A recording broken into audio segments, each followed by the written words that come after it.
કડીના રાજપુર ખાતે જીપીસીબી નિયમોને ઘોડીને પી જવાનો મામલો સામે આવ્યો। રાજપુર ખાતે આવેલી માણિક ફાર્મમાં કેમ કંપની દ્વારા ખુલ્લા ખેતીલાયક ખેતરમાં કેમિકલયુક્ત વેસ્ટ પાણી ઉતારવાનો મામલો સામે આવ્યો। ખેતરની બાજુમાં જ ખેતી કરતા પરિવારો કેમિકલયુક્ત વેસ્ટની દુર્ગંધથી ત્રાહિમામ થયા। કેમિકલયુક્ત વેસ્ટ ખેતીલાયક જમીનમાં ઉતારવાથી આસપાસની ખેતીલાયક જમીનોની ફળદ્રુપતાનો નાશ થતો હોવા સાથે સાથે બોરમાં આવતું ગંદુ અને દુર્ગંધ મારતું પાણી પીવાથી ગળામાં બળતરા, માથાનો દુખાવો, ઉલટીઓ થવાની સમસ્યાઓ ઊભી થવાની ફરિયાદો ઉઠવા પામી।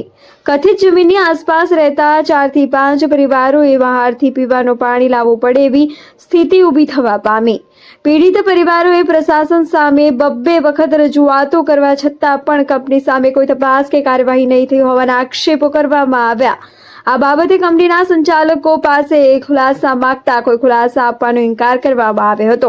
હવે જોવાનું એ રહ્યું કે જીપીસીબીના નિયમોને ઘોડીને પી જનારી માણિક ફાર્મા કેમ કંપની સામે પ્રશાસન કાર્યવાહી કરશે કે કેમ।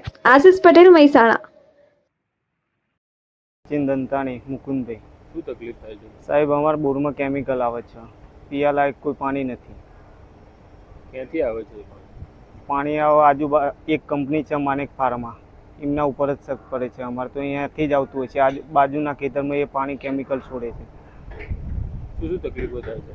તકલીફમાં સાહેબ પાણી પીવા કોઈ લાયક નથી। અમારે પાણી બહારથી મંગાવવું પડે છે। અત્યારે અમે બહારથી પાણી લાવીએ પીવા માટે, અને એ પાણી પીએ તો ઉલટી થાય છે, ગળામાં લાઈ બળે છે, માથું પકડાઈ જાય, એવી ઘણી તકલીફો થાય છે।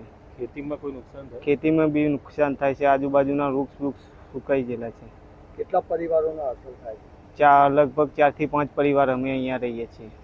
આ પહેલા તમે કોઈ જગ્યાએ રજૂઆતો કરી? એક બે વાર રજૂઆત કરી પણ કોઈ અમો નિર્ણય મળ્યો નથી।